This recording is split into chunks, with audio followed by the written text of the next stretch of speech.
할렐루야, 하나님은 사랑이십니다. 오늘 함께 은혜 나신 하나님의 말씀은 창세기 14장 17절에서 24절까지의 말씀이 되겠습니다. 제가 봉독해 드리겠습니다.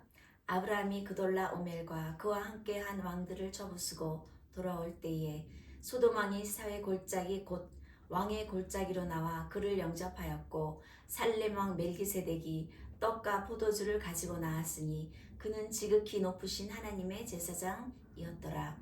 그가 아브라함에게 축복하여 이르되 천재의 주제이시여 지극히 높으신 하나님의 아브라함에게 복을 주옵소서. 너희 대적을 내 손에 붙이신 지극히 높으신 하나님을 찬송할지로다 하매 아브라함이 그 얻은 것에서 10분의 1을 멜기세덱에게 주었더라. 소돔 왕이 아브라함에게 이르되 사람은 내게 보이고 물품은 내가 가지라. 아브라함이 소돔 왕에게 이르되 천지의 주제시여 지극히 높으신 하나님 여호와께서 내가 손을 들어 맹세하노니 내 말이 내가 아브라함으로 치부하게 하였다 할까 하여 내게 속한 것은 실 한 오락이나 들매끈 한 가닥도 내가 가지지 아니하리라. 오직 젊은이들이 먹은 것과 나와 동행한 아넬과 에스골과 마므레의 분깃을 제할지니 그들이 그 분깃을 가질 것이니라. 아멘.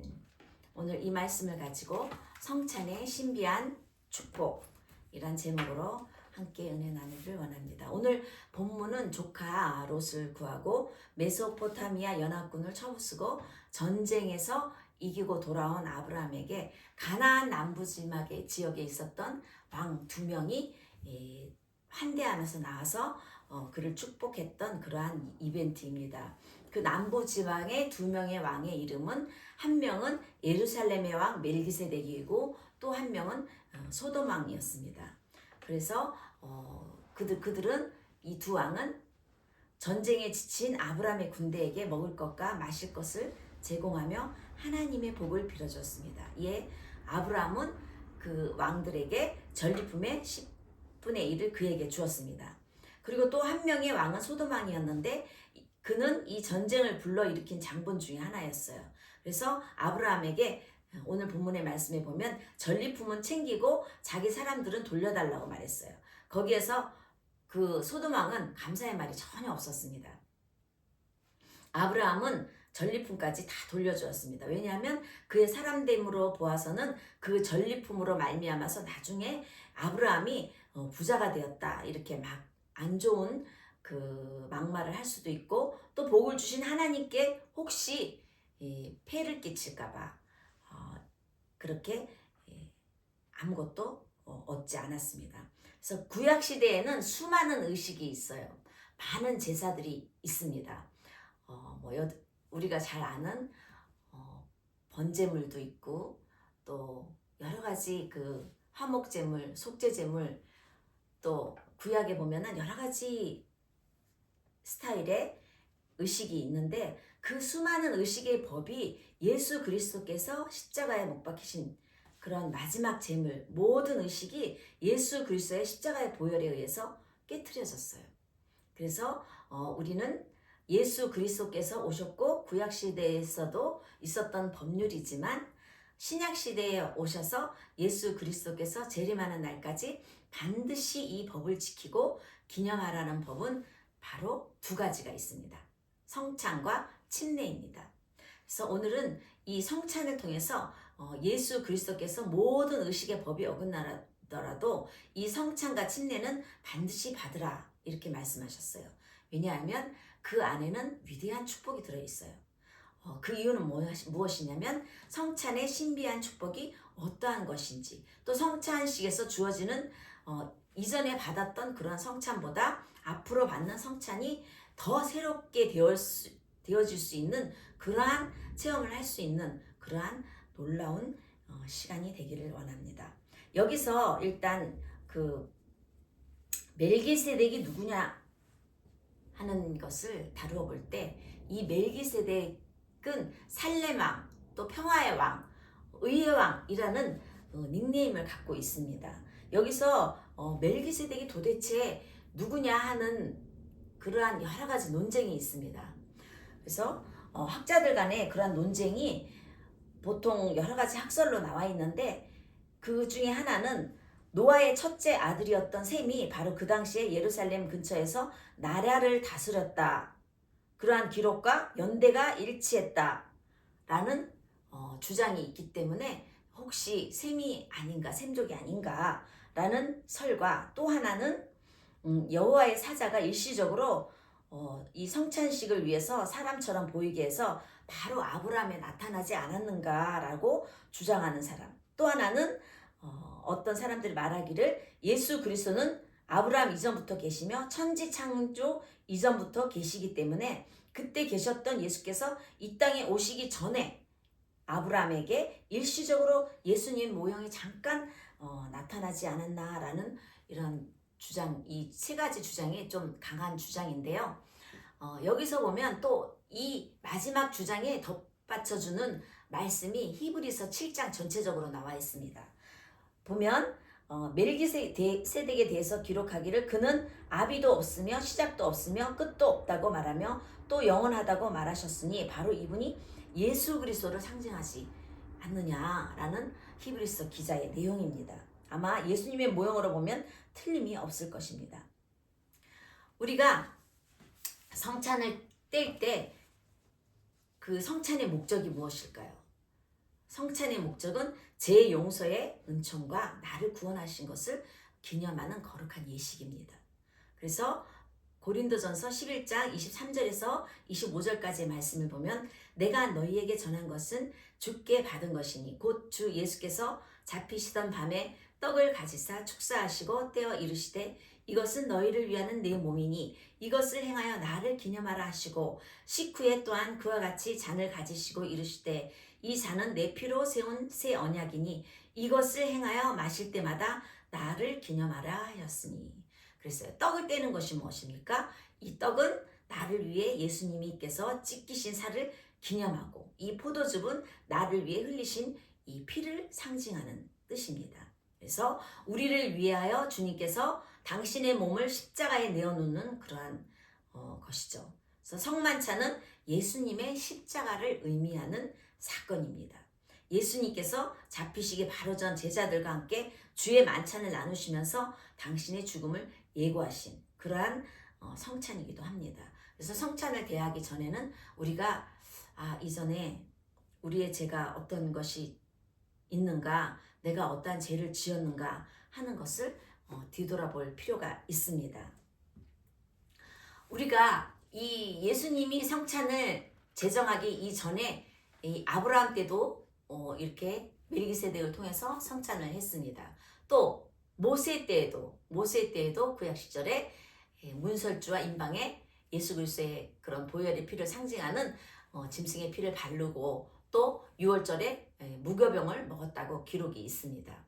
이 무교병이 무엇입니까? 이 떡을 뗄 때 우리가 이 떡을 무교병을 사용하는데 이 무교병이라는 것은 아무것도 가미하지 않은, 요즘에 얘기하면은 왜 요구르트라고 얘기하면 플레인 요구르트라고 이렇게 하는 요구르트가 있잖아. 아무 맛을 가미하지 않은 그러한 빵, 그러한 떡을 상징하는 것이 무교병입니다. 이런 무교병으로 그 출애굽을 할 때 그 무교병을 먹고 또 양의 피를 발라서 그것을 성찬한 후에 이 출애굽을 하였다라는 기록이 있습니다. 이렇게 성찬을 하고 나면은 하나님께서 또 이 성찬에 따른 축복이 있습니다.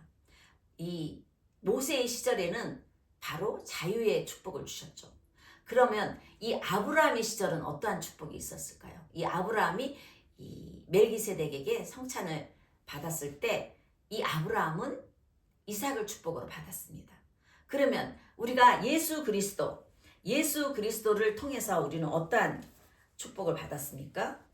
바로 단번에 우리의 죄를 대속해서 우리의 죄를 대속한 그것으로 말미암아 우리가 구속함을 받고 구원을 얻었다라는 그러한 축복을 받은 것입니다. 그래서 이 성찬의 의미를 아주 잘 이해를 해야 되는데, 또 이 성찬에는 두 가지 의미가 있습니다. 성찬과 더불어 이 멜기세덱에게 아브라함이 11조를 드렸다 그랬어요. 11조하고도 굉장히 연관이 있습니다. 우리가 11조를 드릴 때 제가 아는 어떤 권사님이 11조를 드릴 때 꼭 이 성찬식과 더불어 내신다고 자랑을 했던 기억이 떠오릅니다. 이렇게 성찬과 더불어 11조를 내는 거는 항상 이 성찬 때 또 하나님께 드려야 할 제물을 또 기억하게 되는 것입니다. 이 성찬은 이렇게도 많은 의미를 갖고 있습니다. 우리가 멜기세덱을 통해서 아브라함이 축복을 받은 것처럼 오늘날의 성찬은 예수 그리스도의 십자가의 사랑과 승리를 의지하여 구원과 치료와 영적인 그러한 연합의 축복을 그러한 받는 의식입니다. 그래서 요약해서 얘기한다면 멜기세덱은 구약시대의 떡과 포도주를 통해 장차 오실 예수 그리스도의 십자가의 구원을 미리 보여준 그러한 신비로운 제사장의 인물이었던 것입니다. 예수 그리스도와 멜기세덱의 반차라는 이야기가 많이 나오는데요. 이 멜기세덱의 반차라는 의미가 무엇입니까? 그 서열, 예를 들어서 그 계열을 뜻하죠. 우리가 신약에 와서 히브리서는 예수님을 아론의 계열이 아닌 멜기세덱의 이 반차를 따라서 영원한 대제사장이라고 설명하고 있습니다. 그것은 어떤 의미를 갖고 있습니까? 영적으로는 축복과 승리, 아브라함이 승리 후에 멜기세덱의 축복을 받았다는 것입니다. 그리고 성도는 성찬을 통해서 그리스도의 승리에 참여하고 영적인 이러한 양분을 공급받기도 합니다. 그러면 성찬을 통해서 주님에 대한 은혜에 대한 감사를 하고 또한 첫사랑을 회복하고 또 주님을 기념하고 성찬을 통해서 나를 위한 주님의 그 대속을 한 그러한 죽음을 십자가의 의미를 기억하는 것입니다. 그래서 우리가 하나님 앞에 우리가 어떻게 헌신할 것인가, 또 어떻게 감사를 할 것인가, 그리스도의 사역에 어떻게 동참을 할 것인가, 어떻게 기뻐하고 어떠한 영의 양식 신령한 은혜를 거룩한 은혜를 갈망을 해야 되는가라는 생각을 해야 될 것입니다. 그리고 예수 그리스도와 연합되었다는 구원의 확신을 가져야 되는 것입니다. 제가 아는 어떤 분이 이상한 종교에 빠져가지고 저한테 와서 얘기하기를 거기에 갔더니 거기서 내가 구원의 확신을 받았다라고 얘기를 하는데 가슴이 철렁 내려앉았어요. 우리가 그분은 교회를 20년 넘게 열심히 봉사도 하고 열심히 다녔는데 거기서 구원의 확신을 받았다니까 얼마나 제가 충격을 받았는지, 우리는 평상시에 예배만 드리는 게 아니라 우리가 하나님이 우리에게 주신 이 성경의 말씀을 더 깊이 알아야 됩니다. 그래야지 이단에 빠지지 않습니다. 우리가 이 하나님의 법 또한 이 말씀에 나오는 하나님의 귀한 율법, 하나님이 지켜야 할 것, 이런 것을 잘 지키면 반드시 하나님은 우리에게 축복을 해주십니다.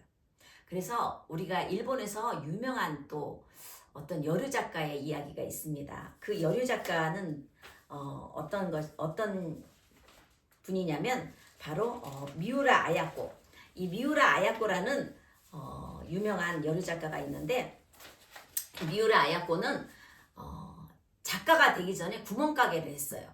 그래서 장사가 너무 잘 돼가지고 나중에는 트럭으로 물건을 공급해야 할 정도로 굉장히 가게가 번영을 했습니다. 그래서 어느 날 퇴근한 남편이 여보, 우리 가게가 장사가 너무 잘 돼가지고 이웃 가게들이 문을 닫을 지경이 되었으니 참으로 안타깝소. 이것은 하나님 뜻에 어긋나는 게 아니겠소? 하고 아내에게 말했다고 합니다. 이 말에 자극을 받은 미우라 아야코는 상품을 다 갖추지 않고 손님이 오면 이웃 가게로 가세요 이렇게 하면서 이웃 가게로 보내주기를 했다고 합니다. 그리고 시간이 그러므로 말미암아 또 본인한테 시간이 이제 여유가 생긴 거예요. 그래서 그 여유로운 시간을 가지고 글을 쓰기 시작했습니다. 그래서 나중에 그분이 쓴 글 소설이 응모되고 당선됨으로써 가게에서 번 돈보다 몇백 배나 돈을 더 벌었다 그래요. 그 책의 이름이 무엇일까요? 바로 그 소설의 유명한 빙점입니다. 이렇게 미우라 아야코는 원래 크리스찬이었기 때문에 하나님의 뜻대로 살려고 이렇게 늘 노력하는 그런 아름다운 작가입니다. 우리도 하나님 뜻대로 살려고 한다면은 처음에는 부족한 것처럼 보일 수도 있고 마이너스가 된 것처럼 보일 수도 있지만 하나님은 반드시 때가 되면 하나님은 우리에게 축복 주시기를 원하십니다. 그래서 오늘도 이 성찬의 의미, 이 하나님의 계명, 성찬과 침례의 이런 두 의식은 예수 그리스도의 재림의 날까지 계속 우리가 해야 된다는 하나님의 명령이 있습니다. 왜냐? 우리는 인간이 살아가다 보면 항상 알게 모르게 죄를 짓게 되고 또 마음으로도 죄를 짓게 되고, 그러나 우리 하나님께서는 그런 모든 것을 다 아시고 항상 그때그때 우리가 성찬을 행함으로 말미암아서 또 그 성찬을 통해서 우리의 죄를 회개하고 더 하나님 앞에 아름답게 하나님 명령대로 살아갈 수 있도록 노력하면서 나아가는 것을 원하시기 때문입니다. 그래서 오늘 이 아브라함이 이 멜기세덱을 통해서 성찬의 그 축복을 받은 것처럼 저와 여러분이 정말 아름답게 하나님의 이 법률, 하나님의 예식, 의식을 잘 행할 때에, 또한 말씀대로 잘 행할 때에 어떠한 축복이 따르는 거에 대해서 우리가 함께 은혜를 나눴습니다. 저와 여러분이 이 세상에 사는 동안 늘 하나님의 뜻과 명령에 거슬리지 아니하고 늘 그 명령에 정말 순종하면서 살아가려고 노력하는 저와 여러분이 되시기를 주님의 이름으로 부탁드립니다. 기도하시겠습니다. 하나님 아버지 감사합니다. 오늘 성찬에 대해서, 성찬의 신비한 축복에 대해서 은혜를 나눴습니다. 이 마음을 우리 가슴판 깊이 새겨서 이 말씀대로 행할 때에 하나님이 어떠한 우리에게 축복을 주시는가에 대해서 공부했습니다. 이 말씀을 부여잡고 예수 그리스도의 재림의 날까지 이 성찬을 행하는 저와 저희들이 될 수 있도록 주님 붙잡아 주옵소서. 감사드리며 예수님 이름으로 기도드립니다. 아멘.